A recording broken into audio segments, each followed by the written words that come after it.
ஸ்தோத்திரம். தேவனுடைய மகா பரிசுத்த நாமத்திற்கு மகிமை உண்டாவதாக. இந்த அருமையான பரிசுத்த நாளும் காலை வேலையிலும் கட்டுடைய பாதத்தில் கடந்த வந்து இறைவனை தொடர்ந்து கொள்ளும்படியான பாக்கியத்தை அருமை ஆண்டவர் தேவன் கொடுத்த நாள் சிலாக்கியதற்காக தெய்வத்திற்கு நாம் அதிகமாக ஸ்தோத்திரம் செலுத்துவோமாக. தேவனுடைய மகா பரிசுத்த நாமத்திற்கு மகிமை உண்டாவதாக. இந்த நாளிலும் நாம் தேவ சன்னிதானத்திலே கடந்து வந்திருக்கா கத்துடைய ஆவியானவர் நமக்கு காண்பிக்கிற வேத பகுதியை வாசித்து தேவனுடைய சன்னிதானத்தில் தேவனுடைய ஆசீர்வாதங்களை பெற்றுக்கொள்வோமாக.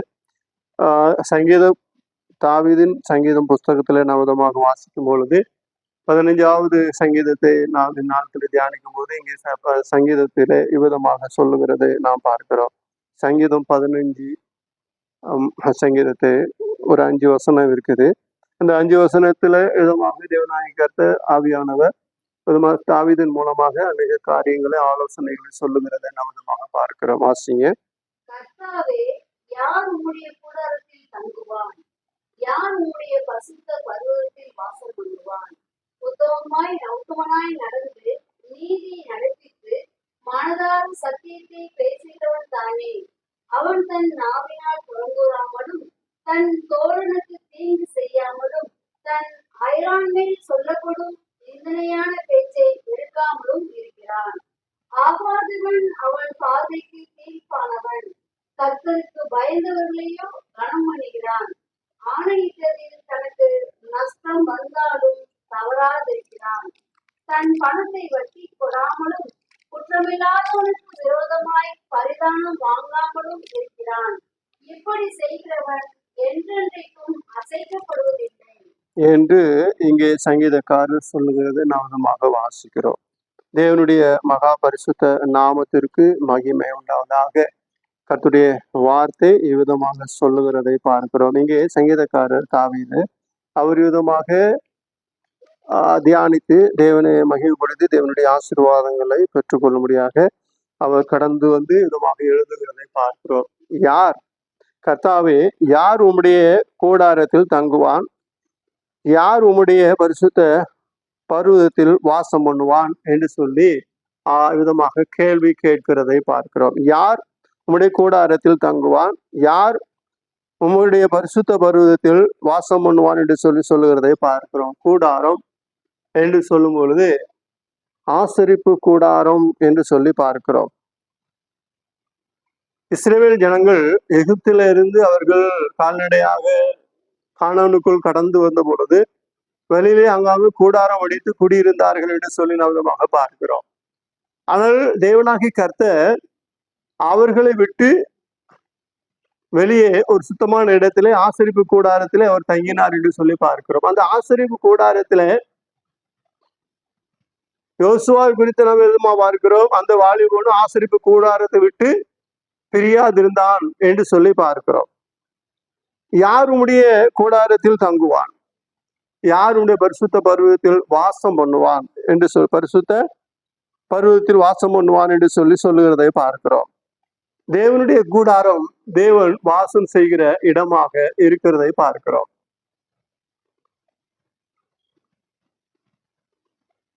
கூடாரத்திலே தங்குவது, ஆண்டோடைய கூடாரத்திலே தங்குவது, ஆண்டோடைய கூடாரத்திலே பருவத்திலே வாசம் பண்ணுகிறதை பார்க்கிறோம். ஒருவர் ஒரு வீட்டுல குடியிருக்கிறார். அவர் வீட்டுக்கு நாம் கடந்து போகிறோம். கடந்து போனால் அந்த வீட்டுல போய் நாம் கொஞ்ச நாள் தங்குனால் அது நாம் அந்த வீட்டுல தங்குகிறோம். ஆனால் அந்த வீட்டுல இருக்கிறவர் அந்த வீட்டுல அவர் என்ன செய்யற வாசம் பண்ணுகிறார் என்று சொல்லி பார்க்கிறோம். அவர் அந்த வீட்டுல தங்கல, அந்த வீட்டுல அவர் வாசம் பண்ணுகிறார். ஆனால் போகிறவர்கள் அந்த வீட்டுல கொஞ்ச நாள் தங்கி இலைப்பாரி விட்டு கடந்து வருகிறதை நாம் பார்க்கிறோம். அப்படியே தேவனுடைய கூடாரத்திற்குள் நாம் போய் தங்க வேண்டும். அது மாத்திரமல்ல, அவருடைய பர்வதத்தில் நாம் வாசம் செய்ய வேண்டும். அப்படி யார் வாசம் பண்ணுவான்? யார் ஆண்டோடைய கூடாரத்தில் தங்கி வாசம் பண்ணி ஆண்டோரோடு ஐக்கியமா இருக்க முடியும் என்று சொல்லி பார்க்கிறோம். ஏனென்றால் தேவனாகி கர்த்தர் இந்த கூடாரத்துல பரிசுத்த பவுல் கொரிந்தியரின் புஸ்தகத்துல எழுதும் பொழுது, இந்த கூடாரத்துல எனக்கு இருக்கிறது அதிக ஆசை உண்டு. இந்த கூடாரத்துல இருந்து நாம் எல்லாரும் தவிக்கிறோம். இந்த கூடாரம் என்று சொல்லி நம்முடைய சரீரத்தை குறித்து சொல்லப்படுகிறதை பார்க்கிறோம். நாம் இந்த சரீரத்துல இருக்கிறோம், இது ஒரு கூடாரமாக இருக்கிறது. ஆனால் நம்முடைய அருமை ஆண்டவராக இறைவனும் ஒரு கூடாரத்தை உருவாக்கி அவர் பூமியில கடந்து வந்து அந்த கூடாரத்திலே கொஞ்ச நாள் அவர் இருந்தார் என்று சொல்லி நவதமாக பார்க்கிறோம். அவ்விதமாக யோவான் எழுதின சுவிசேஷம் 1 அதிகாரம் 12 வசனத்திலே வாசிக்கும் 14 வசனத்தை வாசிக்கும் பொழுது, அவர் மாம்சமாகி கிருபையினாலும் சத்தியத்தினாலும் நிறைந்தவராய் நமக்குள்ளே வாசம் பண்ணினார் என்று சொல்லி பார்க்கிறோம். அப்படி என்றால் இந்த கூடாரத்திலே இறைவன் வாசம் செய்கிறவராக இருக்க வேண்டும். நாம் தேவனுடைய ஆலயமாக இருக்கிறோம். நாம் தேவனுடைய ஆலயமாக இருக்கிறோம் அப்படின்னால் தேவனுடைய ஆவியானவர் நமக்குள்ளே வாசம் செய்ய வேண்டும். நான் அவர்களுக்குள்ளே உலாவி அவர்கள் தேவனாய் இருப்பேன், அவர்கள் ஜனங்களாய் இருப்பார்கள் என்று சொல்லி இருக்கிறபடி தேவனாய் கர்த்தர் நமக்குள்ளே உலாவி நாம் தேவனோடு ஐக்கியமாக இருக்க வேண்டும். ஆண்டவராய் இயேசு சொல்லும் பொழுது, ஒருவனுடைய கதவை தட்டுகிறேன், அவனின் சத்தத்தை செவி கொடுத்து திறப்பானால் அவனுக்குள் நாங்கள் போய் விதமாக பிரவேசித்து அவனோடு கூட போஜனம் பண்ணுவோம், தங்கியிருப்போம் என்று சொல்லி ஆண்டவர் சொல்லுகிறதை பார்க்கிறோம். ஆண்டவருக்கு நாம் இடம் கொடுக்கும் பொழுது நம்முடைய கூடாரம் பரிசுத்த வாசஸ்தலமாக மாறிவிடுகிறதையும் தேவனோடு நாம் ஐக்கியமாகிறதையும் பார்க்கிறோம். அப்படி தேவனோடு ஐக்கியமாக இருக்கிறவர்கள் எப்படி இருப்பார்கள் என்றால், தேவனை போல பரிசுத்த ஸ்தலத்திலே தேவன் வாசமாக இருக்கிறார் என்று சொல்லி இருக்கிறபடி பரிசுத்தமாக இருக்கிறவர்கள் மத்தியிலே தேவன் வாசமாக இருப்பார். பரிசுத்த அலங்காரத்துடனே கர்த்தரை தொழுது கொள்ளுங்கள் என்று சொல்லியிருக்கிற அப்படினால், நாம் ஒவ்வொரும் நம்மை பரிசுத்த அலங்காரப்படுத்தி பரிசுத்தமாக வாழும் பொழுது இந்த பரிசுத்த ஸ்தலத்திலே அருமை ஆண்டவர் வந்து அவர் வாசம் செய்கிறவராக இருக்கிறார். அவர் வந்து தங்கி இருக்கிறவராக இருக்கிறார். அவர் வந்து நம்மோடு ஐக்கியப்படுகிறார் என்று சொல்லி நவதமாக பார்க்கிறோம். தேவனுடைய கூடாரம் பரிசுத்த ஸ்தலம் என்று சொல்லி பார்க்கிறோம். அந்த ஸ்தலத்துல யார் தங்கி இருப்பார்கள் என்று சொல்லி அவர் ஒரு கேள்வி கேட்கிறதை கர்த்தாவே, யார் உம்முடைய கூடாரத்தில் தங்குவான் என்று சொல்லி கேட்கிறார். யார் உம்முடைய கூடாரத்தில் தங்குவான், யார் உம்முடைய பரிசுத்த ஸ்தலத்தில் வாசம் பண்ணுவான் என்று சொல்லி சொல்லிவிட்டு அவர் கீழே வாசிக்கும் பொழுது யார் இருப்பாங்க அப்படின்னா, உத்தமனாய் நடக்கிறவன். யார் இருப்பாங்க? உத்தமனாய் நடக்கிறவன் என்று சொல்லி பார்க்கிறோம். உத்தமனாய் நடக்க வேண்டும். தேவனுக்கு முன்பாக நாம் எல்லாவற்றிலையும் உத்தமர்களாக உண்மை உள்ளவர்களாக இருக்க வேண்டும். அதனால நம்ம சுத்த போல் சொல்லும்போது, உண்மை உள்ளவைகளோ ஒழுக்கம் உள்ளவைகளோ நற்கீர்த்தி உள்ளவர்களோ புகழ் எதுவோ புண்ணியம் எதுவோ அவைகளே சிந்தித்து தேடுங்கள் என்று சொல்லுகிறதே. உத்தமமாய் நடக்கிறவர்களாக கர்த்தருக்கு முன்பாக உத்தம சாட்சியாக நாம் இருக்க வேண்டும். எசேக்கியேல் ஜெபம் பண்ணினார், ஆண்டவரே நாம் உமக்கு முன்பாக உத்தமமாக நடந்ததை நினைத்தருளும் என்று சொல்லி ஜெபம் பண்ணினார். கர்த்தருடைய ஜெபத்தை கேட்டு 15 வருஷத்தை கூட்டி கொடுத்ததை பார்க்கிறோம். தாவீது அநேக முறை அநேக இடங்களில் அவருக்கு வந்த சோதனையில சொல்ல, ஆண்டவரே என்னுடைய உத்தமத்தை நீர் பார்ப்பீராக என்று சொல்லி உத்தமத்தில் நடத்தும் என்றெல்லாம் சொல்லுகிறார். அவர் பாவம் செய்த பொழுது அவர் விதமாக அவருக்கு 1 வருஷம் கழிச்சு நாத்தான் வந்து அவருடைய தவறை சுட்டி காண்பித்த பிற்பாடு அவர் விதமாக 51ஆம் சங்கீதத்தில் அவர் கதறுகிறதை, நான் உத்தமமா நடக்கிறதை விட்டுவிட்டு அதனால் தேவனே நீர் என்னை உத்தமமா நடத்தும், நீர் என்னை உத்தமப்படுத்தும் என்று சொல்லி சொல்லுகிறதை பார்க்கிறோம். நாம் தேவனுக்கும் உத்தமர்களாக இருக்க வேண்டும்.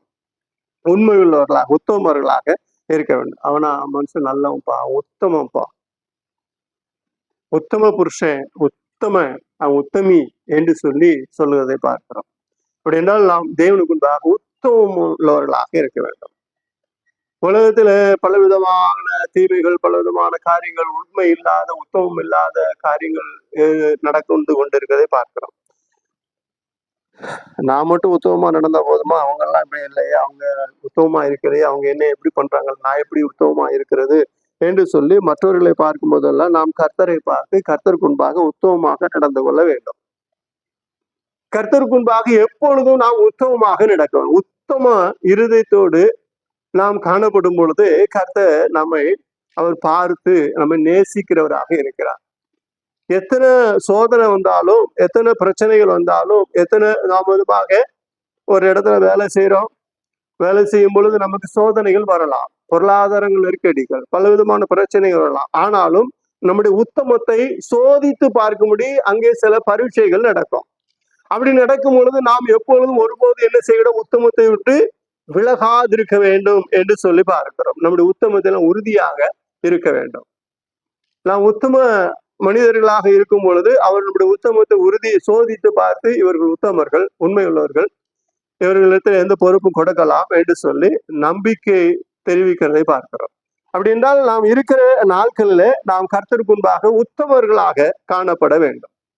அப்படி உத்தமம் அங்கே வெளிப்படாது இருந்தால் நம்மை மாத்திரமல்ல கர்த்தரையும் சேர்த்து தூசிப்பார்கள். இவெல்லாம் ஒரு கிறிஸ்தவர் என்று சொல்லுகிறதை பார்க்கிறோம்.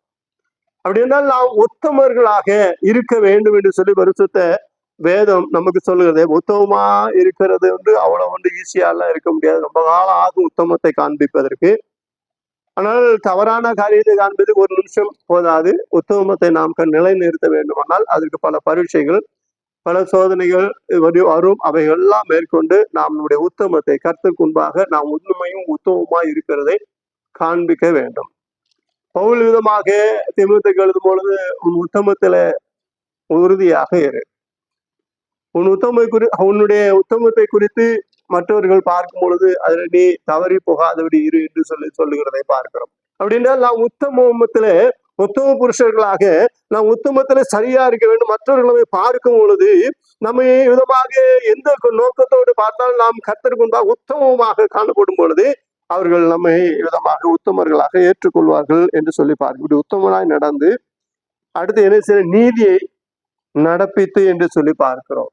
உத்தமமா நடக்கிறது மாத்திரமல்ல, நீதியை நடப்பிக்கிறவர்களாக, நீதி தவறாதவர்களாக, அநீதியான எந்த காரியத்தையும் செய்யாதபடி, அநீதிக்கு நாம் இடம் கொடாதபடி, அநீதியான காரியங்களை சிந்திக்காதபடி, அநீதியான விதமாக இருக்கிறது அதனால் இப்படி கொஞ்சம் வழி விலகி போகலாம் என்று சொல்லி அநீதியான காரியங்களுக்கு நாம் இடம் கொடாதபடி நீதி உள்ளவர்களாக, நேர்மை உள்ளவர்களாக நடந்து கொள்ள வேண்டும் என்று சொல்லி தேவன் விரும்புகிறார். அப்படிப்பட்டவர்கள் தேவனுடைய பரிசுத்த பர்வதத்திலே வாசம் பண்ணுவார்கள், கூடாரத்திலே தங்குவார்கள் என்று சொல்லி நாம் விதமாக பார்க்கிறோம். தாவீது ராஜாவை குறித்து பார்க்கும்போது அவர் தான் இதை எழுதுகிறார். அவர் ஒரு நல்ல ஒரு முதிர்ச்சி அடைந்து பக்குவப்பட்ட பொறுப்பாடு இந்த சங்கீதத்தை அவர் எழுதுகிறதாக பார்க்கிறோம். அவர் விதமாக இந்த நாட்கள நீதிமன்றத்துல நீதி நியாயம் பேசுற தனித்தனி டிபார்ட்மெண்ட் இருக்குது. ஆனால் அந்த நாட்கள்ல ராஜாக்கள் தான் நீதி நடப்பிப்பார்கள். நீதிமன்றம் என்று சொன்னா அங்க ராஜாக்கள் இடத்துலதான் கடந்து போக வேண்டும். ராஜாக்கள் நீதி வலிவி பேசினால் விதமாக அநியாயங்கள் பெருகும். அதனால அவருடைய நாட்களிலே அவர் மிகவும் கவனமாக இருந்து அவருடைய அனுபவத்துல ஏராளமான காரியங்களை பார்த்து கவனமாக இருந்து நீதியை நடப்பித்தார் என்று சொல்லி பார்க்கிறோம். அதாவது தேவ பர்வதத்திலே வீற்றிருக்க வேண்டும், வாசம் பண்ண வேண்டும், தேவனுடைய சன்னிதானத்திலே காணப்பட வேண்டுமானால் கொடுக்கப்பட்ட நாட்கள் உத்தமமாக நடந்து நீதியை நடப்பிக்க வேண்டும், நீதிமானாக இருக்க வேண்டும் என்று சொல்லி அவர் அறிந்து தேவனை மகிமைப்படுத்துகிறதை பார்க்கிறோம். அவர் நீதிமானாக இருந்தார். இந்த உலகத்துல எத்தனையோ ராஜாக்கள் உலகத்திலே ஆளுகை செய்திருக்கிறார்கள். ஆராய்ச்சியாளர்கள் விதமாக சொல்லும் பொழுது என்ன சொல்லுகிறார், இந்த உலகத்துல எத்தனையோ ராஜாக்கள் ஆளுகை செய்கிறார்கள். அந்த ஆட்சியில எல்லாம் எல்லா ஆட்சியை விட மிகவும் பொற்காலமான அருமையான ஒரு நல்ல ஒரு ஆட்சி கொடுத்தது ஒரே ஒரு ராஜா தான். அவர் யாருன்னா தாவீது. உலகத்துல எத்தனையோ ராஜாக்கள் எழுப்பினார்கள், வந்தார்கள், போனார்கள், ஆளுகை செய்கிறார்கள். ஆனால் அவர்கள் சொல்லும் பொழுது தாவீது ஒருவர் தான் அருமையான பொற்கால ஆட்சி கொடுத்தார், அவர் தான் அருமையான மனிதன் என்று சொல்லுகிறதை பார்க்கிறோம். தேவனுடைய மகாபரிசுத்த நாமத்தில் மேம்பட்டதாக அவர் தேவனோடு இருந்தார், தேவனோடு ஐக்கியமா இருந்தார், தேவன் விரும்புகிறதை செய்கிறவராக இருந்தார், தேவனுக்கு முன்பாக உண்மையா இருந்தார், உத்தமமா இருந்தார், தேவனுக்கு முன்பாக நீதிகேடு செய்யாதபடி காணப்பட்டார். தானியேல் விதமாக அந்த ராஜாவுக்கு முன்பாக, நேபுகாத்நேச்சார் ராஜாவுக்கு முன்பாக, சனகரிப் ராஜாவுக்கு முன்பாக நேர்மையாக நடந்து கொண்டார். அவர் மேல் குற்றம் சாட்டும்படி விதமாக தந்திரமான ஆசனை செய்து அவருடைய தூக்கி சிங்கக்கபில போட்ட பொழுது சிங்கங்கள் அவரை ஒன்றுமே செய்யவில்லை. ராஜா சனகரிப்பு காலையிலே எந்திரிச்சு ஓடி போய் கேட்கிறார், தானியேலே ஜீவனுள்ள தாசனாய் தானியேலே, அந்த சிங்கங்கள் ஒன்னும் செய்யவில்லையே, காப்பாற்றி விட்டாரா, உன் தேவனை காப்பாற்றி விட்டாரா, நீ எப்படி இருக்கிறா என்று சொல்லி அவர் புலம்பி தள்ளுகிறார். உள்ள இருந்து தானியேல் சொல்லு, ராஜாவை 2 வாழ்க, சிங்கிளவனை சேதப்படுத்தவில்லை, சிங்கிள் வாயை கத்தர் கட்டி போட்டார். அது என்ன என்றால், நான் தேவனுக்கு முன்பாக உத்தமனாய் இருந்தேன், உமக்கு முன்பாக நீதி கேடு ஒன்றும் செய்ததில்லை என்று சொல்லுகிறதை பார்க்கிறோம். அப்படி என்றால் அவரை குற்றப்படுத்துவதற்கு அவர்கள் பலவிதமான முகாந்தரத்தை எதிர்பார்த்தார்கள். எப்படியாவது தானியேலை குற்றப்படுத்த வேண்டும் என்று சொல்லி பலவிதமான முகாந்தரத்தை எதிர்பார்த்தார்கள். இவனுடைய நீதியான காரியங்கள், நீதியை நடப்பிக்கிற காரியங்கள் ஏதாவது குற்றம் இருக்குதா என்று சொல்லி பார்த்தா ஒன்றும் கண்டுபிடிக்க முடியல. உத்தமத்தை பார்த்தா குற்றம் ஒன்றும் கண்டுபிடிக்க முடியவில்லை. ஒரே ஒரு காரியத்தை மாத்திரம் குற்றம் சொல்ல ஆரம்பித்தார்கள். அதாவது தெய்வ வழிபாடு. அவர் தெய்வனை தவிர அவர் தெய்வனை வணங்குகிறார், அது மாற்று ஒரு காரியத்தை கொண்டு வந்தாலும் அவரை குற்றப்படுத்த முடியாது என்று சொல்லி பொய்யான ஒரு வணக்கத்தை அங்கே கொண்டு வந்து அவரை குற்றப்படுத்தினார்கள். அங்கே தேவன் அவரை பாதுகாத்தார் என்று சொல்லி பார்க்கிறோம். அது நின்றால் தேவனுக்கு உண்டாக உண்மையா இருந்தேன், உமக்கு உண்டாக நீதிகேடு ஒன்றும் செய்ததில்லை. அவர் விதமாக தேவனுடைய பார்வையில உத்தமனாய் நீதிமானாய் இருக்கிறவர்களுக்கு தேவன் முழு பாதுகாப்பு கொடுக்கிறவராக இருக்கிறார். அவர்களுக்கு தேவன் என்ன செய்கிறார் என்றால் ஒரு மேன்மையான ஆசீர்வாதத்தை வைக்க அவர்கள் தான் பரிசுத்த பர்வதத்திலே வாசம் பண்ணுவார்கள், அவர்கள் தான் பரலோக ராஜ்யத்தில் பிரவேசிப்பார்கள் என்று சொல்லி நவதமாக பார்க்கிறோம். நான் இயேசுவை ஏற்றுக்கொண்டு பிதாகுமார பரிசுத்தாவி நாமத்தினாலே பிதாவை இயேசுவை ஏற்றுக்கொண்டு ரட்சிக்கப்பட்டு பரிசுத்தாவி பெற்று நாம் கடந்து வந்தாலும் ஜீவ புஸ்தகம் நம்முடைய பெயர் எழுதப்பட்டாலும் நாம் தேவசன்னியானத்திலே காணப்படும் ஒவ்வொரு நிமிஷமும் நாம் உத்தமனாய் நீதிமானாய் நாம் நடந்து கொள்ள வேண்டும், விளங்க வேண்டும். ரட்சிக்கப்பட்ட தேவ பிள்ளைகள் ஒவ்வொரு நீதிமான்களாக மாறுகிறோம். கர்த்தர் நம்ம நீதிமான்களாக மாற்றி வைத்திருக்கிறார். நீதியுள்ளவைகளை பேச வேண்டும், நீதியான காரியங்களை நிலைநிறுத்த வேண்டும். அநீதியான காரியங்களை குறித்தும் பேசவோ சிந்திக்கவோ கூடாது என்று சொல்லி கர்த்தருடைய வார்த்தை சொல்லுகிறது நவதமாக பார்க்கிறோம். அது மாத்திரமல்ல, மனதார சத்தியத்தை பேசுகிறவன் தானே. சத்தியத்தை எப்படி பேசணுமா? மனதார பேசணுமா, வாயில பேசுறது அல்ல. அநேக பேசுவார்கள், சத்தியத்தை பேசுவார்கள், ஆனால் அவருடைய மனசுல சத்தியம் இல்லை. மனசுல சத்தியம் இல்லாதபடினாலே வாயில பேசுகிறார்கள், செயல்ல ஒரு காரியத்தை காண்பிக்கிறார்கள். பிள்ளைகளுக்கு போதிப்பாங்க, அவங்க பிள்ளைகளுக்கு போதிக்கும் பொழுது திருடக்கூடாது, பொய் சொல்லக்கூடாது, கெட்ட வார்த்தை பேசக்கூடாது, தவறான காரியங்களை பார்க்கக்கூடாது, அதை செய்யக்கூடாது, இதை செய்யக்கூடாதுன்னு சொல்லுவாங்க. ஒரு பையனை அவங்க அப்பா போட்டு அடின்னு அடிச்சாராம். அடிச்ச உடனே அந்த பையன் ஸ்கூல்ல இருந்து ஒரு பென்சிலை எடுத்துட்டு வந்துட்டான். பென்சில் நல்லா இருக்குன்னு எடுத்துட்டு வந்துட்டான். எங்கடா இருந்ததுன்னா பக்கத்து பையனுடைய பாக்கெட்ல இருந்து எடுத்துட்டு வந்தேன்னு சொன்ன உடனே போட்டு அடின்னு அடிச்சு ஒழுங்கு மரியாதை கொண்டு கூட அப்படிலாம் செய்யக்கூடாது போடா அப்படின்னு சொல்லி அனுப்பி வச்சிட்டார். இவர் ஆபீஸுக்கு போனார். ஆபீஸுக்கு போயிட்டு வரும்போது இவர் வீட்டுக்கு வந்தப்போ ஒரு பேனா வச்சிருந்தார். மறுநாள் அந்த பையன் கேட்டான், எப்பா அந்த பேனா நீங்க வாங்கலையப்பா, எப்போ வந்து நீங்க நல்லா இருக்கே அப்படின்னு சொல்லி கேட்டான். அது ஆபீஸ்ல நிறைய இருந்துச்சுடா, நான் ஒன்ன தூக்கிட்டு வந்தேன். அப்போ பையன் சொன்னான், நேற்று என்னைய அந்த பென்சிலை தூக்கிட்டு வந்து என்னை போட்டு அடின்னு அடிச்சிங்க, நீங்க மட்டும் பேனாவை திருடிட்டு வந்திருக்கீங்க. இல்லடா திருடிட்டு வரலடா, ஆபீஸ்ல இருந்துச்சு எடுத்து, ரெண்டும் ஒண்ணு தானே. ஒரு காரியத்தை சொல்றீங்க, அதை நீங்களே செய்யாம ஏன் என்னைய போட்டு அடிச்சீங்க? இன்னைக்கு நிறைய பேர் என்னன்னா வாயில பேசுறாங்க, அதை செய்யணும் இதை செய்யணும், அப்படி இருக்கணும் இப்படி இருக்கணும். சத்திய வசனம் என்ன சொல்லுது தெரியுமா? வசனம் சொல்லுது பொய் சொல்லக்கூடாது. அப்புறம் எங்கேயாவது போய் நின்றுட்டு ஏதாவது இடத்துல பொய் சொல்லிடுவாங்க. என்ன நீங்க பொய் சொல்லிட்டீங்களா? அது ஞானமா பேசணும்னு இருக்குல்ல. ஞானமா இவங்க பொய் சொன்னா ஞானமா பேசுறாங்களாம், மத்தவங்க பொய் சொன்னா பொய் சொல்றாங்க. அதனாலதான் வேதம் சொல்லுது, ஞானம் என்கிற பொய்யாய் பேறு பெற்று இருக்கிற இவைகளை விட்டு விலகு என்று சொல்லுகிறதை பார்க்கிறோம். பொய்யான காரியங்களை விட்டுவிட வேண்டும். சத்தியத்தை மனதார பேச வேண்டும். மனசுல சத்தியம், தேவனுடைய உண்மை, கர்த்தருடைய வார்த்தை உண்மை எப்பொழுது மனசு நிறைஞ்சிருக்கணும். சத்தியம்னா உண்மை, உண்மை நிறைஞ்சிருக்கணும். நிறைஞ்சு மனசார அதை பேசணும். மனசார அதை பேசும் பொழுது அநேகர் அதை பார்த்து என்ன செய்யும், உண்மையான மனுஷர்களப்பா, மனசுல கூட பொய் கிடையாது, மனசுல கூட உண்மைக்கு மாறா எதை செய்ய மாட்டாங்க, மனசார உண்மையா நடந்துக்குவாங்க. அப்போ நாம எப்படி இருக்கணுமா, மனதார சத்தியத்தை பேசுகிறவர்களாக. இப்படிப்பட்டவர்கள் தான் எங்க போவாங்க, கர்த்தருடைய கூடாரத்தில் தங்கி கர்த்தருடைய பரிசுத்த பருவத்தில் வாசம் பண்ணுவார்கள் என்று சொல்லி நாம் விதமாக பார்க்கிறோம். அப்போ பரலோகத்துக்கு போகணும்னு சொல்லி நிறைய பேருக்கு ஆசை, எல்லாருக்குமே ஆசை பரலோகத்துக்கு போகணும். இயேசு ஏற்றுக்கொண்டு வந்து பரலோகத்துக்கு போயிடலாம். நிறைய பேர் என்ன சொல்றாங்கன்னா, நீ இயேசு ஏற்றுக்கொண்டனும் பாவம் மன்னிக்கப்பட்டுருச்சு, நீ இயேசு ஏற்றுக்கொண்டு, நீ பரிசுத்தாய் பெற்றுக்கொண்டு, நீ இயேசு ஏற்றுக்கொண்டதும் ஜீவ புஸ்தகம் பேர் எழுதுக, நீ அதனால நீ இயேசு ஏற்றுக்கொண்டு உலக ஆலயத்துக்கு வா, அதுக்கு பிற்பாடு நீ என்ன நீ பண்ணுன்னு கூட, என்ன செய்யற ஏது செய்யறன்னு கூட கண்டுக்காம அவன் பழைய வாழ்க்கையிலே இருக்க, அதை விட்டு விடுதலை ஆகுவதற்கான சத்தியத்தை அவர்களுக்கு சொல்லாதபடி அந்த உண்மையை அவர்களுக்கு மறைத்து அநேகரை விதமாக அதே நிலையிலே வைத்துக் கொண்டிருக்கிறதே பாருங்க. இயேசுவை ஏற்றுக்கொண்டா போதும் என்று சொல்லி அந்த நிலையிலே வைத்திருக்கிறார்கள் அநேகர். அப்படி இருக்கிறபடினாலே அநேகர் என்ன செய்கிறார்கள் என்றால், அதற்கு அடுத்து நிலைக்கு போகாதபடி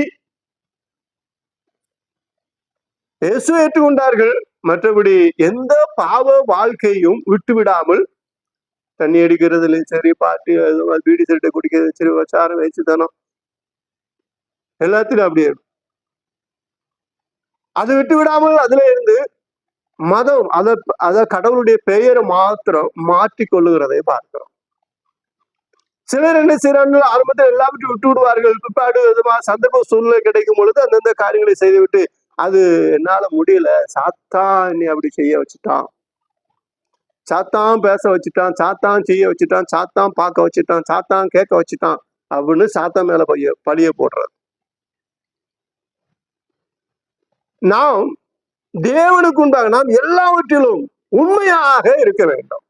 தேவன் நம்மை பார்த்து கொண்டு இருக்கிறார். மனிதர்கள் பார்க்கிறார்கள், ஐயோ பாஸ்டர் வந்துட்டாரு, அந்த விசுவாசி வந்துட்டாங்க, பிரதர் வந்துட்டாங்க, சிஸ்டர் வந்துட்டாங்க, பிள்ளைகள் வந்துட்டாங்க, அவர்களுக்காக அல்ல, தேவன் பார்த்து கொண்டே இருக்கிறார். 24 மணி நேரம் தேவன் பார்த்து கொண்டு இருக்கிறார். ஐயோ, என் தேவனுக்கு முன்பாக நான் இப்படி பாவம் செய்வது எப்படி, யோசேப்பை போல இவ்வளவு பெரிய பாவத்துக்கு தேவனுக்கு விரோதமா பாவம் செய்வது எப்படி என்று சொல்லி அந்த இடத்தை விட்டு வஸ்திரத்தை உதறி விட்டு ஓடி போனது போல, நெருங்கி நிற்கிற பாவத்தை உதறி தள்ளிவிட்டு இயேசு நோக்கி நாம் ஓடிக்கொண்டே இருக்க வேண்டும்.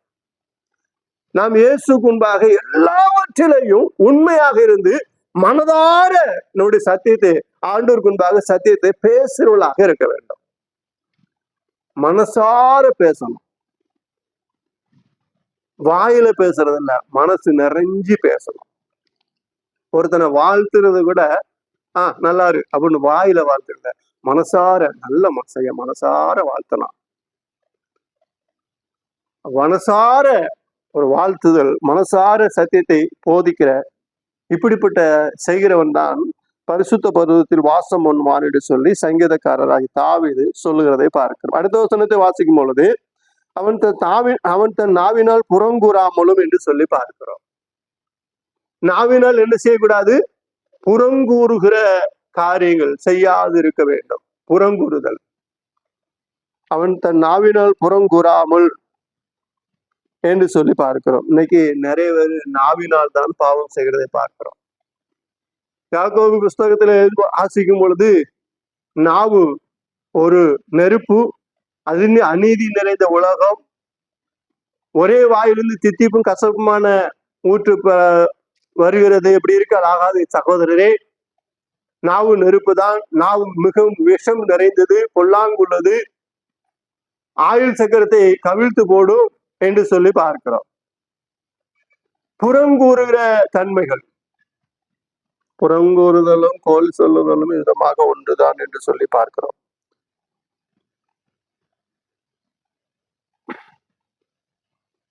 புறங்கூறுதல், யாரை பத்தியாவது ஏதாவது சொல்றது, எங்க கேட்டது அங்க சொல்றது, அங்க கேட்டது அங்க சொல்றது. இந்த கோல் சொல்றது பொய் சொல்றது இல்ல, இங்க கேட்டதை அங்க சொல்லிடுறது, அங்க கேட்டது அங்க சொல்லிடுறது. அதனால நீதிமொழியும் புஸ்தகத்துல வாசிக்கிறோம், கோல் சொல்லுகிறவன் பிராண சிநேகிதரையும் பிரித்து விடுகிறான். அப்போ புறங்கூறுதலான இக்காரியத்தை நாம் விட்டுவிட வேண்டும். நம்மை தேவனுக்கு முன்பாக எல்லாவற்றிலையும் சரியாக செம்மையாக வைத்துக் கொள்ள வேண்டும்.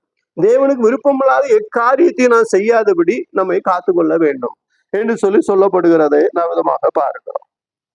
தன் தோழனுக்கு தீங்கு செய்யாமலும் என்று சொல்லி பார்க்கிறோம். தோழனுக்கு தீங்கு செய்யாமல், நம்மை நம்பி இருக்கிறவர்களுக்கு எந்த விதத்திலையும் எந்த தீமையும் செய்யக்கூடாது. அப்போ தீமை செய்வோமானால் அது நிமித்தம் உண்டாகிற கேடுகள், தோழனுக்கு தீங்கு செய்யும் பொழுது தோழனுக்கு அது நம்பிக்கை துரோகியாக மாறிவிடுகிறோம். அப்போ நம்பிக்கை துரோகியாக மாறிவிட்டால் அது நிமித்தம் அது ஒரு பெரும் கருப்பு புள்ளியாக மாறிவிடுகிறது. இப்போ தாவீதை குறித்து தாவீதான் இதை எழுதுகிறார். தாவீதை குறித்து சொல்லும் பொழுது கர்த்தர் சொல்லுகிறார், தாவீதின் இருதயத்துக்கு ஏற்ற புருஷன், என் இருதயத்தில் உள்ளவை எல்லாம் அவன் செய்வான் என்று சொல்லுகிறதை பார்க்கிறோம். தாவீது தேவனுடைய இருதயத்துக்கு ஏற்ற புருஷனாக இருந்தார். தாவீது தேவனுக்கு ஏற்ற இருதயத்துக்கு ஏற்ற புருஷனா இருப்பது மாத்திரமல்ல, தேவன் விரும்புவதை எல்லாம் ஆனால் ஒரு புள்ளியை மட்டும் வைக்கிறார், பத்சேபாள் விஷயத்தை தவிர என்று சொல்லுகிறார். பத்சேபாள் விஷயத்திலே பார்க்கும் பொழுது பத்சேபாளுடைய கணவனும் பத்சேபாளுடைய தகப்பனும் தாவீதுக்கு தோழர்கள். பத்சேபாளுடைய தாத்தா தாவீதுக்கு தோழர் மாத்திரமல்ல, ஆலோசனைக்காரர். பத்சேபாளுடைய தகப்பனும் கணவனும் தாவீதனுடைய போர் சேவகர்கள், பராக்கிரமசாலிகள், தாவீதை பாதுகாக்கிறவர்கள், தோழர்கள். அந்த தோழர்களுக்கு இவர் தீங்கு செய்தபடியினால் கர்த்தர் இவரை தண்டித்து போட்டார், இவருக்கு சிக்ஷை கொடுத்தார் என்று சொல்லி பார்க்கிறோம். அதனால அவருக்கும் பத்சேபாளுக்கும் பிறந்த குழந்தையை கர்த்தர் அடித்து போட்டார். அது பிற்பாடு இவரை கர்த்தர் எச்சரித்த பொழுது உண்மையாகவே மனம் திரும்பி 51வது சங்கீதத்தை அவர் எழுதுகிறார். அதற்கு பிற்பாடு ஐயோ நான் பெரிய தவறு செய்து விட்டேன் என்று சொல்லி தன்னுடைய தவறுகளை நீக்கி, இப்படியெல்லாம் செய்யக்கூடாது, இப்படியெல்லாம் செய்தா பரலோகத்துக்குள்ள போக முடியாது, ஆண்டவருடைய பரிசுத்த சன்னிதானத்தில் காணப்பட முடியாது என்று சொல்லி மனம் திரும்புகிறார். அதனால நிறைய பேர் தாவீதெல்லாம் செஞ்சுட்டு மனம் திரும்பினார், கர்த்தர் மன்னிச்சுட்டாரு, அதனால நாங்களும் அப்படி செஞ்சா கர்த்தர் மன்னிச்சிருவார்னு சொல்லி துணிகரமாக செய்யக்கூடாது. வேதத்துல அநேக காரியங்கள் நமக்கு திருஷ்டாந்தங்களாக எழுதப்பட்டு இருக்கிறது. ஏன் அப்படி எழுதப்பட்டிருக்குதுன்னா, நாம அதை செய்யக்கூடிய, எதை செய்யணுமோ, இப்ப இதை செய்யக்கூடாது அப்படிங்கிறதுக்காக கர்த்தர் நமக்கு எழுதி வைத்திருக்கிறார். அதனால விதமாக தாவீது செய்தார், ஆபிரகாம் செய்தார், நானும் செய்வேன் சொன்னா இது துணிகரம். தாவீது எவ்வளவோ தேவனோடு நற்காரியங்களை செய்து அதெல்லாம் செய்யுங்கன்னா அது பார்த்துக்கலாம் என்று சொல்லி விலகி போகிறதை பார்க்கிறோம். தோழனுக்கு தீங்கு செய்யாமலும் புறங்கூறுதல் கோல் சொல்லுகிறது, புறங்கூறுதல், கேட்டதை சொல்றது, அங்கொன்னு இங்கொன்னு பேசுறது, எதையாவது யாரையாவது குறித்து கேள்விப்பட்டோம்னா உடனே அதை அப்படியே விட்டுடணும், அது நமக்கு அது தேவையில்லைன்னு சொல்லி விட்டுறணும். ஆனா அதை கொண்டு போய் வேற யார்ட்டையா கொண்டு பேசுறது, அப்படி பேசும்பொழுது அநேகருக்கு அது அநேக காரியங்கள் தெரிந்து விடுவதை பார்க்கிறோம். யார்ட்டையும் சொல்லாதீங்க, உங்களுக்கு மட்டும் சொல்றேன் அப்படின்னு சொல்லி சொல்லி சொல்லி சொல்லி ஒவ்வொருத்தையும் எல்லாத்தையும் சொல்றது. அந்த ஆள் நினைச்சுக்குவா இது நமக்கு மட்டும் தான் தெரியும், வேற யாருக்கும் தெரியாதுன்னு ஒவ்வொருத்தரும் எல்லாருக்கும் தெரிஞ்சிடும். அப்போ புறங்குறாமலும் சிநேகிதருக்கு தோழனுக்கு தீங்கு செய்யாமலும் இருக்கிறவன் என்று சொல்லி பார்க்கிறோம். அது மாத்திரமல்ல, தன் அயலான்மையில் சொல்லப்படும் நிந்தையான பேச்சை எடுக்காமலும் இருக்கிறான். அயலான்மையில் தன் சகோதரன், பக்கத்து வீட்டுக்காரங்க, தெரிந்தவங்க, அறிந்தவங்க, சகோதரி இவர்களை பத்தி யாராவது ஏதாவது சொல்லிட்டா, அப்படியா அவர் அப்படியாக்கும் அப்படின்னு சொல்லி அதை எடுத்து அதை போய் மத்தவங்ககிட்ட சொல்லி, அப்படி அல்ல அவரை பத்தி அப்படி எனக்கு தெரியாது, சரி விடுங்க அப்படின்னு சொல்லி அந்த இடத்துல அது பெருசா எடுக்காம அதை கண்டுக்காம போறது. அப்ப நம்ம அதை கண்டுக்காம அது பெருசா எடுத்துக்காம போகும் பொழுது அவர்களுடைய எந்த காரியங்களும் நமக்கு தெரியாமல் போய்விடும். அப்படி தெரிஞ்சாலும் அதை மன்னித்து, அது அவருடைய பலவீனம், கர்த்தர் அதை பார்த்துக்குவார், நமக்கு அதுக்கு சம்பந்தம் இல்லை, அவரை சரி பண்றதுக்கு கர்த்தர் அதுக்குன்னு ஆள் வச்சிருக்கிறாரு, அதை கர்த்தர் பார்த்துக்குவார் என்று சொல்லி விட்டு விடுவார். சிலர் என்ன செய்வாங்கன்னா, அவங்கள பார்த்து இப்படி கேள்விப்பட்டேன், இவர் இப்படி செய்யலாமா, இவர் இப்படி பண்ணலாமா அப்படின்னு சொல்லி அது ஒரு பெரிய பூதாகரமாக பேசுகிறது. அப்படிப்பட்ட காரியங்களை விட்டுவிட வேண்டும் என்று சொல்லி பார்க்கிறோம். அப்படிப்பட்டவர்களும் பரிசுத்த பருவத்திற்குள் வாசம் பண்ணவோ தேவ சன்னிதானத்தில் கடந்து போக முடியாது. அவர்கள் தேவனோடு ஐக்கியப்பட முடியாது என்று சொல்லி பார்க்கிறோம். வசனம் 4 விதமாக வாசிக்கும் பொழுது, ஆகாதவன் அவன் பார்வைக்கு தீழ்ப்பானவன் என்று சொல்லி பார்க்கிறோம். ஆகாதவன், கர்த்தருக்கு விருப்பமில்லாத காரியத்தை செய்கிறவன். ஆகாதவன் என்று சொன்னால் அவன் துன்மார்க்கமாக பொல்லாத காரியங்களை செய்கிறவனாக, கேடு கட்டவனாக, மிக மோசமானவனாக இருக்கிறான். அவனை பார்வைக்கு தீழ்ப்பானவன். அவனை பத்தி கவலைப்படாம நிறைய பேர் என்ன செய்யறாங்கன்னா, அவன்கிட்ட நிறைய பணம் இருக்கும், பொருள் இருக்கும், கவர்ச்சியான காரியங்கள், அதை குறித்து ரொம்ப பெருசா பேசிக்கிட்டு, அவனை குறித்து பெருசா சில நேரம் சில இடங்கள்ல சினிமா நடிகர் எல்லாம் தூக்கி வச்சு கொண்டாடிக்கிட்டு, அப்படிப்பட்ட கர்த்தருக்கு விருப்பமில்லாத காரியங்களை செய்கிறவர்களை பார்த்து அவர்களை உற்சாகமா தங்களுடைய மனசுல வச்சுக்கிட்டு இடத்துல வச்சுக்கிட்டு இது பண்ணிக்கிட்டு இருக்கிறது சரியில்லை. அது தேவனுக்கு விருப்பமில்லாத காரியமா இருக்குது. ஆகாத காரியத்தை செய்கிறவர்களா இருப்பார்கள். ஆனால் அவர்களை ஒரு பொருட்டாக எடுக்காமல், அதை குறித்து சிந்திக்காமல், அதை பின்பற்றாமல் இருக்க வேண்டும் என்று சொல்லி சொல்லுகிறார். அவன் தீழ்ப்பாளவன், அதாவது கர்த்தருக்கு அருவருப்பா இருக்குது. அது கர்த்தருக்கு அருவருப்பா, நமக்கு அருவருப்பு. அது கர்த்தருக்கு விருப்பமில்லாத காரியம், நமக்கு விருப்பமில்லாத காரியம். அவன் தண்ணி அடிக்கிறான், பீட்ஸ் அடிக்கிறான், பல விதமான காரியங்களை செய்யறான், துன்மார்க்கமா நடக்கிறான், வசார வேசனம் பண்றான், ஆகாதவனா இருக்கிறான், போக்கிரியா இருக்கிறான்.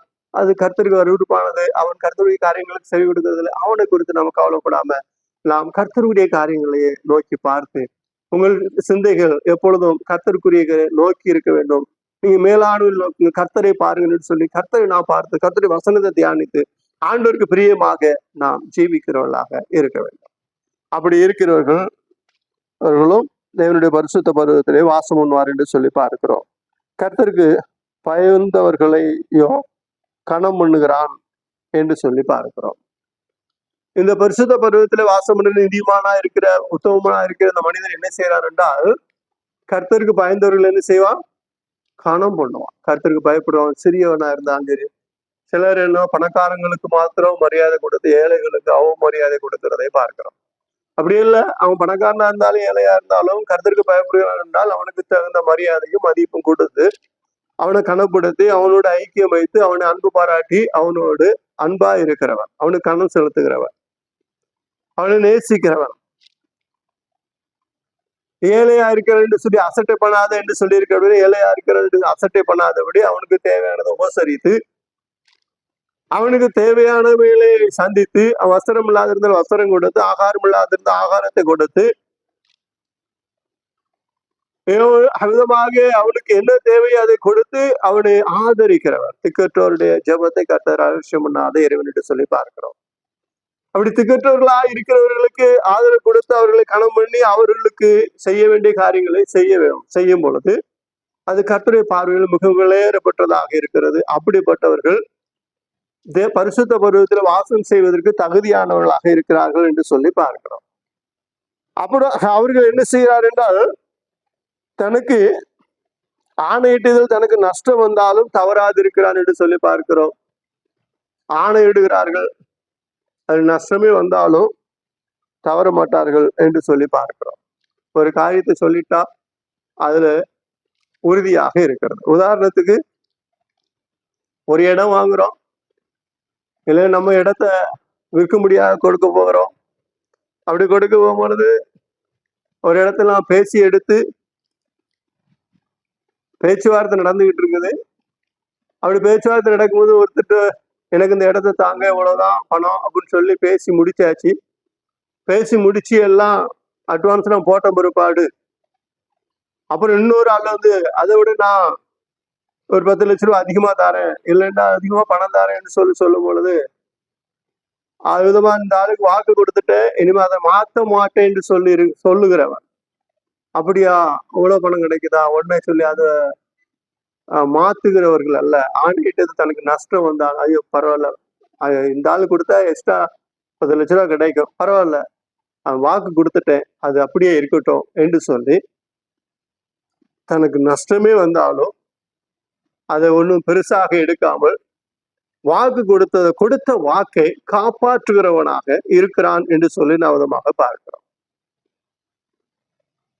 ஒரு காரியம், நான் இந்த பொருளை ரொம்ப நேசிக்கிற ஒரு பொருளா இருக்கும், அது இன்னொரு இடத்துல இருக்காது. அப்போ நான் இதை உங்களுக்கு தர்றேன், இது நீங்க வச்சுக்காங்கன்னு சொல்லி கொடுக்குறாங்க. அப்படி கொடுத்த பிற்பாடு இவங்களுக்கு கொடுக்கும்போது சரி இது ஒன்றும் பிரச்சனை இல்லை, இது நம்மகிட்ட இருக்கு, எக்ஸ்ட்ரா தான் இருக்கு, கொடுத்துடலாம் அப்படின்னு சொல்லி வாக்கு கொடுக்கிறார்கள். வாக்கு கொடுத்த பிற்பாடு பல விதமான சோதனை பிரச்சனை பல காரியங்கள் உருவாகும் பிற்பாடு அப்புறம் அந்த பொருள் நமக்கு ரொம்ப முக்கியமா இருக்குது. அப்போ வாக்கு கொடுத்த ஆள் வந்து தரேன்னு சொன்னீங்களா, தாங்கன்னு சொல்லி கேட்டா, அப்போ சொன்னேன், அப்போ இப்ப எனக்கு தேவைப்படுது, நான் தரமாட்டேன்னு சொல்லுவதல்ல. சரி பரவாயில்ல, இருந்தாங்க கொண்டு போங்க அப்படின்னு சொல்லி வாக்கு கொடுத்து எனக்கு நஷ்டம் வந்தாலும் அந்த வார்த்தைகளை ஆணையிட்டதுல தவறாதிருந்து உண்மையாக வார்த்தைகளை உண்மையுள்ளதாக காத்து கொள்ளுகிறவன், இப்படிப்பட்டவன் பரிசுத்த பர்வதத்தில் வாசம் பண்ணுவான் என்று சொல்லி வேதம் சொல்லுகிறதை பார்க்கிறோம். 5வது வசனத்தை வாசிக்கும் பொழுது என்ன சொல்லு, தன் பணத்தை வட்டிக்கு கொடாமலும் என்று சொல்லி பார்க்கிறோம். தன் பணத்தை என்ன செய்யக்கூடாது, வட்டிக்கு கொடாமல் இருக்கிறவன். வட்டிக்கு கொடுக்கிற வட்டி கடைகள் நிறைய இருக்குது. ஆனா இயேசுநாத ஒரு ஊமை சொல்லும் பொழுது, தாளந்து ஊமையை சொல்லும் பொழுது அவர் விதமா சொல்லுகிறார், 5 தாளந்து கொடுத்தவன் 5 தாளந்து சம்பாதித்தான், 2 தாளந்து வேறு 2 தாளந்து சம்பாதித்தான், 1 தாளந்து வாங்கணும் மண்ணில புதைத்து வைத்தான். அங்கே எஜமான் வந்து சொல்லுகிறார், நீ வட்டி கடையில கொடுத்ததுதான் நான் வட்டியோட சேர்த்து வாங்கி இருப்பேனே அப்படின்னு. அப்போ வட்டி கடை சனியா இருக்குது. இன்னைக்கு நிறைய பேருக்கு என்னதுன்னா, தங்க பணத்தை கொடுத்தா அந்த வட்டி கிடைக்குமா, அதுல ஏதாவது லாபம் கிடைக்குமா, ஒரு உதவியாக ஒரு 1000 ரூபாய் வேணும், கைமாத்தா கொடுங்க அப்படின்னா 1000 ரூபாய் தரேன்,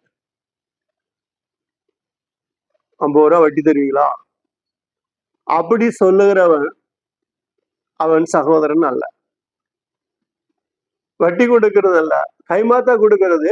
அது சரி கொடுக்குறேன், எனக்கு திரும்ப இந்த நாட்களை கொடுத்துருங்கன்னு சொல்லி அது கைமாத்தா கொடுக்கலாம். பணத்தை வட்டி கொடுக்கிறவன் பரலோக ராஜ்யத்துக்கு தகுதியானவன் அல்ல என்று சொல்லி பார்க்கிறோம். வட்டி கடை வச்சிருக்கிறவங்கள சொல்லல, எதுக்கு எடுத்தாலும் ஏதாவது இதுல லாபம் கிடைக்கா அப்படின்னு சொல்லி பார்க்க வேண்டும். ஒரு பழைய கதை ஒண்ணு உண்டு. அந்த கதையில ஒரு மனுஷன் என்ன செஞ்சாரு, எப்போ பார்த்தாலும் யாருக்காவது ஏதாவது உதவி செஞ்சா அது ஏதாவது காசு கேட்பாராம். இவ்வளவு பணம் கொடுத்தா நான் அதை செய்யறேன், இது கொடுத்தா அது செய்யறேன், அதை கொடுத்தா அது செய்யறேன். எங்க போனாலும் எதுலனாலும் அவரு அதை எதிர்பார்த்துக்கிட்டே இருப்பார். அப்போ ஒரு நாள் ஆத்துல இறங்கி இருக்கிறாரு. ஆத்துல திடீர்னு தண்ணி நிறைய வந்துருச்சு. ஆத்துல தண்ணி இழுத்துட்டு போயிட்டு இருக்குது. அப்போ அதை பார்த்துட்டே இருந்தவங்க, இன்னாரு கடைக்காரு அந்த ஆளு இப்படிமா ஆத்துல போய்கிட்டு இருக்கிறாரு. அப்ப இன்னொருத்தர் சொன்னாராம், ஆதாயம் இல்லாம போக மாட்டாருப்பா, அவர் ஆத்துல போனாலும் ஆதாயம் இல்லாம போக மாட்டாரு அப்படின்னு சொன்னார். அப்ப நிறைய பேர் என்ன சொன்னா, ஆதாயத்தை தேடுகிறவர்களாக இருக்கு. இப்படிப்பட்டவர்களும் பரலோக ராஜ்யத்திற்குள் பிரவேசிக்க முடியாது என்று சொல்லி அமிதமாக பார்க்கிறோம். யாத்திராகமும் 23ஆம் அதிகாரம் 19-20 யாத்திராகமும் 22-25 உபாகமும் 23-19-20 லேவியராகமும் 25-35-37 நான் வாசிக்கும் பொழுது, இஸ்ரவேல் ஜனங்கள் உன் சகோதரருக்குள் வட்டி கொடுக்க கூடாது என்று சொல்லி பார்க்கிறோம். நீ வட்டியை கொடுக்கதா இருந்தால் வெளியே உள்ளவங்களுக்கு வட்டி கொடு, உன் சகோதரருக்குள் நீ வட்டி கொடுக்க கூடாது, பொலிசை வாங்கக்கூடாது என்று சொல்லி அங்கே கண்டிப்பாக கர்த்தர் சொல்லுகிறார். வட்டி கொடுத்து வாங்குறது சகோதரிடத்துல செய்யக்கூடாது. விசுவாசிகள் மத்தியில வட்டி கொடுத்து வாங்குறது அப்படி செய்யக்கூடாது. சகோதர மத்தியில வட்டி கொடுத்து வாங்கக்கூடாது. அவர்கள் கைகள் சுத்தமாக இருக்க வேண்டும்.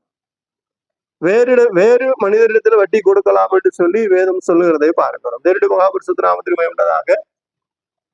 வட்டி கொடுக்கறதுனால, வட்டியை வாங்குறதுனால அது நிறைய பிரச்சனைகளை சந்திக்க வேண்டும். பண ஆசை எல்லா தீமைக்கும் வேறா இருக்கிறது. அநேகர் அதை இச்சித்தங்களை உருவ குத்தி கொண்டு இருக்கிறான்னு சொல்லி இருக்கிறபடி உருவ குத்தி கொள்கிற ஒரு தன்மை உருவாகிறதை நாம் விதமாக பார்க்கிறோம். அது மாத்திரமல்லாமல் குற்றமில்லாதவனுக்கு விரோதமாய் பரிதானம் வாங்காமலும் இருக்கிறான் என்று சொல்லி பார்க்கிறோம். குற்றமில்லாதவனுக்கு விரோதமா நீதிமன்றத்துல போய் போலீஸ் ஸ்டேஷன்லயோ நீதிமன்றத்திலயோ போகும்பொழுது தப்பே செய்யாத மனுஷனை பார்த்து அவன் மேல தப்பு குற்றம் சாட்டி அவங்ககிட்ட இருந்து பணத்தை வாங்கிட்டு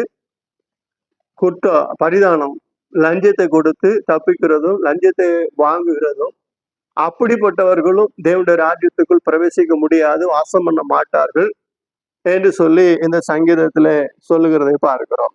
வேதம் சொல்லுது, இப்படி செய்கிறவன் என்றென்றைக்கும் அசைக்கப்படுவதில்லை. இப்படி செய்கிறவர்கள் இப்படி தங்களுடைய எல்லா காரியங்களையும் தேவனுக்கு முன்பாக சரியாக இருந்து கர்த்தருக்கு பிரியமாக இருக்கிறவர்கள் மாத்திரம்தான் பரிசுத்த பருவத்தில் வாசம் பண்ணுவான். இங்கே வேதம் சொல்லுகிறது, கர்த்தாவே யார் உம்முடைய கூடாரத்தில் தங்குவான், யார் உம்முடைய பரிசுத்த பருவத்தில் வாசம் பண்ணுவான் என்று சொல்லிவிட்டு அவர் விதமாக சொல்லுகிறார், உத்தமனாய் நடந்து நீதியை நடப்பித்து மனதார சத்தியத்தை பேசுகிறவன் தானே, அவன் தன் நாவினால் புறங்குறாமலும் தன் தோழனுக்கு தீங்கு செய்யாமலும் தன் அயலான் மேல் சொல்லப்படும் நிந்தையான பேச்சை எடுக்காமலும் இருக்கிறான். ஆகாதவன் அவன் பார்வைக்கு தீர்ப்பானவன் கர்த்தருக்கு பயந்தவனையோ கணம் பண்ணுகிறான். ஆணையிட்டதில் தனக்கு நஷ்டம் வந்தாலும் தவறாது இருக்கிறான். தன் பணத்தை வட்டிக்கு கொடாமலும் குற்றமில்லாதவனுக்கு விரோதமாய் பரிதானம் வாங்காமலும் இருக்கிறான். இப்படி செய்கிறவன் என்றென்றைக்கும் அசைக்கப்படுவதில்லை என்று சொல்லி பார்ப்போம். இப்படி கர்த்தருக்கு முன்பாக எல்லாவற்றையும் தன்னை சீர்படுத்தி சரிபடுத்தி செம்மையாக இருக்கிறவன் அசைக்கப்படுவதில்லை. அவனுடைய ஆவிக்குரிய ஜீவியம் அசைக்கப்படாதிருக்கும். அவனை குறித்து வேதம் சொல்லுகிறது, கண்மலையில் ஆழமாய் தோண்டி கண்மலையின் மேல் அசிபாரம் போட்டு கட்டப்படுகிற வீடானது அதுல பெரும் வெள்ளம் மழை பொழிந்து வெள்ளம் வந்தாலும் அது அசைக்கப்படாது என்று சொல்லி பார்க்கிறோம். அப்படிப்பட்டவன் கர்த்தர் மேல் அசைக்கப்படாமல் அவன் கர்த்தரோடு இசைந்து இருக்கிறவனாக கர்த்தருடைய ஆசீர்வாதம் கிருபைகளை பெற்றுக்கொள்ளுகிறவனாக இருக்கிறான் என்று சொல்லி பரிசுத்த ஆவியானவர் சொல்லுவதற்காக தெய்வத்திற்கு நாம் அதிகமாக ஸ்தோத்திரம் செலுத்துவாங்க. தேவனுடைய மகா பரிசுத்த நாமத்திற்கு மகிமை உண்டாவதாக. இப்படி இந்த சங்கீதம் 15வது சங்கீதத்திலே தாவீது அருமையாக எழுது, பரிசுத்த பருவத்திலே வாசம் பண்ண வேண்டுமா, கர்த்தருடைய கூடாரத்துல தங்க வேண்டுமா, அப்படி இருக்கிறவர்கள் இப்படி உண்மையாக ஒழுக்கம் உள்ளவர்களாக பரிசுத்தம் உள்ளவர்களாக தூய்மையானவர்களாக மனதார சத்தியத்தை பேசுகிறவர்களாக பிறருக்கு தீங்கு செய்யாதவர்களாக தேவனுக்கு முன்பாக உண்மை உத்தமம் உள்ளவர்களாக இருக்க வேண்டும். அப்படிப்பட்டவர்கள் தான் பரிசுத்த பருவத்தில் வாசம் செய்ய முடியும், பரிசுத்த சன்னிதானத்துல கடந்து போக முடியும், பரலோக ராஜ்யத்துக்குள் பிரவேசிக்க முடியும் என்று சொல்லி சொல்லுகிறதை நாம் பார்க்கிறோம்.